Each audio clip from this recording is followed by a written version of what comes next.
الصلاة والسلام على سید الانبیاء والمرسلین اما بعد فاعوذ باللہ من الشیطان الرجیم بسم اللہ الرحمن الرحیم ربنا اغفر لنا ولاخواننا الذین سبقونا بالایمان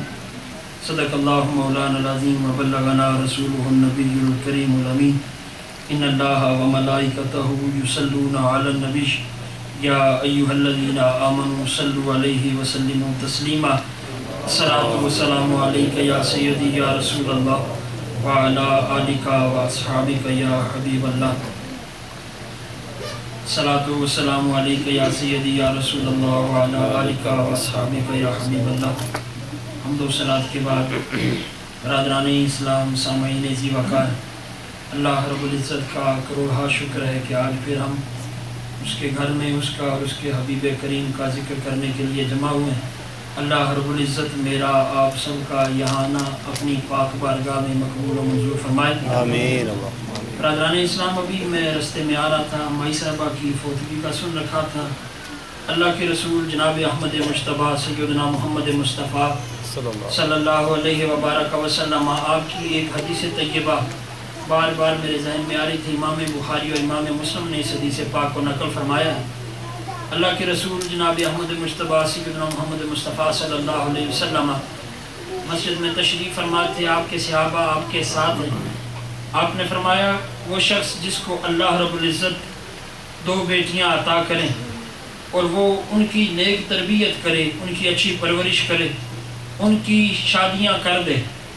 اللہ رب العزت اس کو یہ اکرام عطا کرے گا قیامت کے دن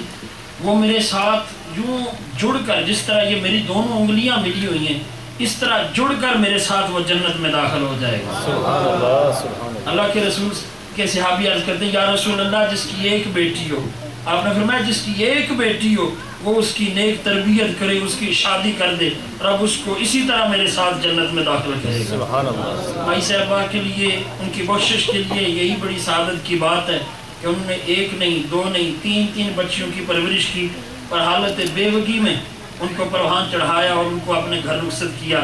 اللہ تعالیٰ مائی صاحبہ کی بخشش و مغفرت فرمائے۔ برادران اسلام، عموماً ہوتا یوں ہے کہ جب بھی ہمارا کوئی عزیز، جب بھی کوئی ہمارا چاہنے والا، ہم سے تعلق رکھنے والا ہم سے بچھڑتا ہے تو ہم اس کے ایصال ثواب کے لیے محافل کا انعقاد کرتے ہیں، اس کے ایصال ثواب کے لیے نیک اعمال کا، اچھے اعمال کا تحفہ اس کو ایصال کرتے ہیں۔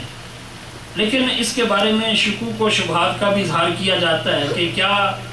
یہ جو ہم اپنے مرحومین کے لیے قرآن حکیم پڑھتے ہیں، ان کے لیے صدقات کرتے ہیں، ایصال و ثواب کرتے ہیں، کیا اس کی کوئی شرعی حیثیت بھی ہے؟ اللہ رب العزت کا سارا قرآن ان آیات بینات سے بھرا ہوا ہے کہ جو اس بات کی شاہد عادل ہے کہ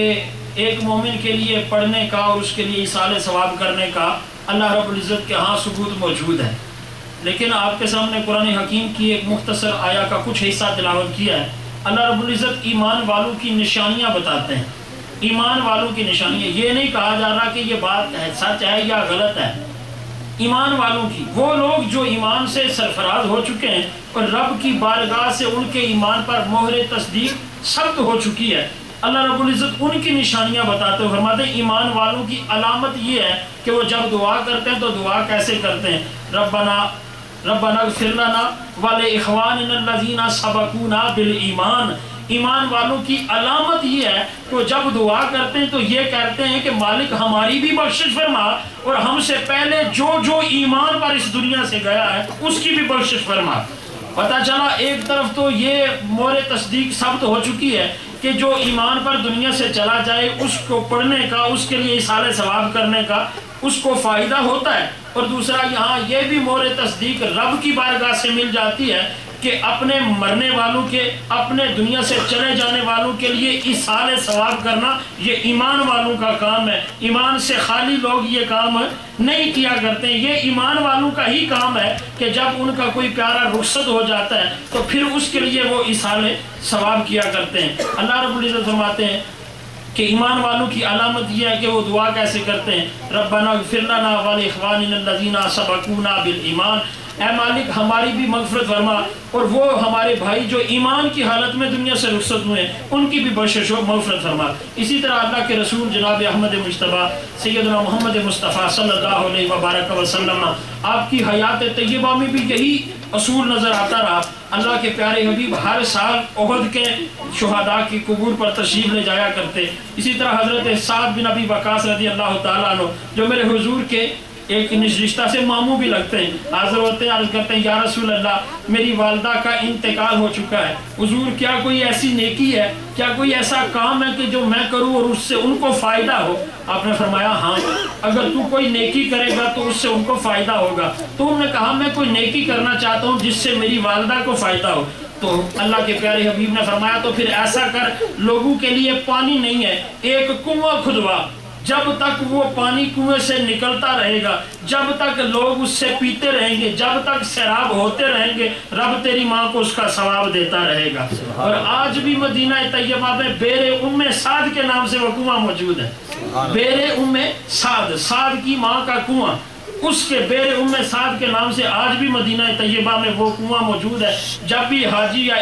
عمرہ کرنے والا معتمر جاتا ہے تو اس کی زیارت ضرور کرتے ہیں۔ اس سے یہ بھی پتہ چلا کہ اللہ کے حبیب کی بارگاہ سے بھی یہ مہر تصدیق ثبت ہو چکی ہے کہ اگر کوئی شخص اپنے مرنے والوں کے لیے ایصال ثواب کرتا ہے تو اس مرنے والے کو اس کا فائدہ بھی ہوتا ہے۔ اسی طرح اللہ کے پیارے حبیب نے کی ایک اور حدیث طیبہ ہے، آپ فرماتے ہیں اذا مات الانسان انقطع عملہ، جب کوئی انسان مر جاتا ہے تو اس کے اعمال منقطع ہو جاتے ہیں۔ دنیا دارالعمل ہے اور آخرت دارالجزا ہے۔ دنیا جب انسان اس کی روح نکل جاتی ہے، روح جسم سے جدا ہو جاتی ہے، اس کے اعمال رک جاتے ہیں، اب کوئی کام اس کا کوئی عمل اس کو فائدہ نہیں دیتا ہے۔ اذا مات الانسان انقطع عملہ الا من ثلاث، مگر تین کام ایسے ہیں کہ انسان کی روح نکل بھی جائے، انسان مر بھی جائے، لیکن ان تین کاموں کا فائدہ اسے ضرور پہنچتا رہتا ہے۔ حضور کون سے؟ فرمایا علم ینتفع بہ، دین حنیف کا علم، دین اسلام کا علم جو اس نے کسی کو سکھایا ہو۔ جب تک تعلیم و تعلم کا سلسلہ چلتا رہے گا، جب تک اس کے شاگردوں سے بھی لوگ سیکھتے رہیں گے، جب تک دین کے اس پھیلانے کا کام چلتا رہے گا، اس پہلے دین پڑھانے والے کو مرنے کے بعد بھی اس کا ثواب ملتا رہے گا۔ حضور دوسرا کون سا فرمایا؟ صدقۃ جاریۃ، دوسرا کون سا ہے؟ صدقہ جاریہ ہے، کوئی ایسا کام رفاع عامہ کے لیے کرنا کہ مخلوق خدا کو اس کی ضرورت تھی۔ مخلوق ایک تو جب صدقہ جاریہ کا لفظ آتا ہے تو اس سے ہم شاید یہ مطلب لیتے ہیں کہ کسی مدرسے میں یا مسجد میں دینے کو صدقہ ہوتا ہے، حالانکہ صدقہ جاریہ کی بہت سی صورتیں ہیں۔ اللہ کی مخلوق جتنی بھی ہے اس کے رفاع عامہ کے جتنے بھی کام ہیں وہ صدقہ جاریہ میں، جب انسان دنیا سے رخصت ہو جاتا ہے تو جو وہ صدقہ جاریہ، وہ ایسا کام جو اللہ کی مخلوق کی فلاح کے لیے تھا، ایسا کام جو اللہ کی مخلوق کی بہبود کے لیے تھا، انسان مر بھی جاتا ہے تو پھر بھی اس مرنے والے کو مرنے کے بعد اس کا ثواب ملتا رہتا ہے۔ حضور تیسرا کون سا فرمایا؟ ولد صالح یدعو لہ، تیسرا کام یہ ہے انسان کی وہ نیک اولاد ہے، انسان کی وہ نیک اولاد جس کو وہ اپنے پیچھے چھوڑ کے گیا تھا، جب تک وہ نیک عمل کرتے رہیں گے، اس کے لیے دعا کرتے رہیں گے، رب ان کے نیک اعمال کا، ان کی دعاؤں کا اس کو بھی صلہ دیتا رہے گا۔ اور پھر جب یہ صرف اپنی اولاد تک موقوف نہیں ہے، اولاد کی اولاد، جب تک نسل انسانی چلتی رہتی ہے، جب تک وہ نیک عمل کرتے اور اس کے لیے دعا کرتے رہیں گے، رب اس کو بھی اس کا صلہ اور اس کی جزا دیتا رہے گا۔ اسی طرح اللہ کے پیارے حبیب جناب احمد مجتبیٰ سیدنا محمد مصطفیٰ صلی اللہ علیہ وبارک وسلم، آپ کے پاس ایک عورت آتی ہے، عرض کرتی ہے یا رسول اللہ میری والدہ فوت ہو گئی، لیکن انہوں نے نیت یہ کی تھی کہ وہ عمرہ کریں گی، انہوں نے منت مانی تھی کہ میں عمرہ کروں گی، یا رسول اللہ میری والدہ فوت ہو گئی ہوں، کیا اب ان کے مرنے کے بعد میں کوئی عمرہ کروں، ان کے لیے ایصال ثواب کروں تو یہ ان کو فائدہ دے گا؟ آپ نے فرمایا اگر تیری ماں پر کوئی قرض ہو اور اگر تو چکا دے تو کیا اس کو فائدہ ہوگا یا نہیں ہوگا؟ عرض کرنے لگی حضور ضرور فائدہ ہوگا۔ فرمایا تو پھر ایسا کر، جو اس نے عمرہ کی نیت کی تھی تو وہ عمرہ تو کر، رب تیرے اس عمل کا ثواب اس کو عطا کرے گا۔ اسی طرح بہت سی احادیث، بہت سے اللہ کے پاک انبیاء کے آثار جس سے ہمیں یہ پتہ چلتا رہتا ہے کہ ایصال ثواب اللہ کی بارگاہ میں مقبول ہے ہمارا۔ اور پھر ہر نماز میں جب ہم دعا کرتے ہیں رب اجعلنی مقیم الصلاۃ ومن ذریتی، ہماری وہ اولاد جو بھی قیامت تک آنے والی ہے، جنہوں نے ابھی جنم نہیں لیا، جب ہم ان کے لیے دعا کرتے ہیں تو رب قبول فرماتا ہے۔ تو جو ہم سے پہلے رخصت ہو گئے، جو زندگی گزار گئے اور جن کو اس کی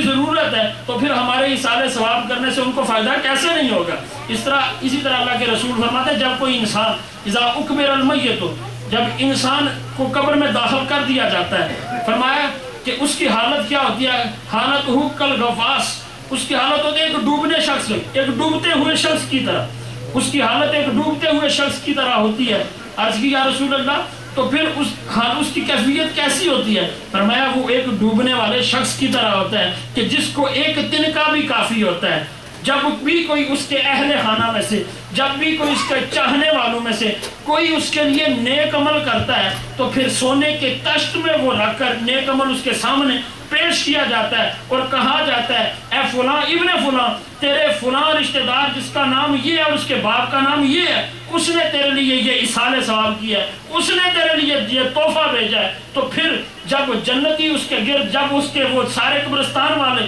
جو اس کے ساتھ ہوتے ہیں وہ سارے اس کے ارد گرد جمع ہو جاتے ہیں، سب کو وہ فخر سے بتاتا ہے دیکھو کہ میرے پیارے نے میرے لیے کیا تحفہ بھیجا ہے۔ اور پھر وہ ان سب کی موجودگی میں اپنے رب سے عرض کرتا ہے مالک جس نے مجھے مرنے کے بعد یاد رکھا، جس نے میرے مرنے کے بعد یہ تحفہ بھیجا ہے، مالک تو بھی اس کی مغفرت فرما، مالک تو بھی اس کو معاف فرما۔ اور کچھ لوگ ایسے ہوتے ہیں کہ جن کے دعا کرنے سے ان کے درجات بلند ہوتے ہیں، اور کچھ مرنے والے ایسے ہوتے ہیں کہ ان کے لیے دعا کرنے سے ہمارے اپنے درجات بلند ہوتے ہیں۔ کیوں؟ اللہ کی کچھ مقبول بارگاہ لوگ ایسے ہوتے ہیں کہ جن کے لیے دعا کرنے سے ہمارے درجات بلند ہوتے ہیں۔ ایک کفن چور کی حکایات آپ سنتے رہتے ہیں، یہ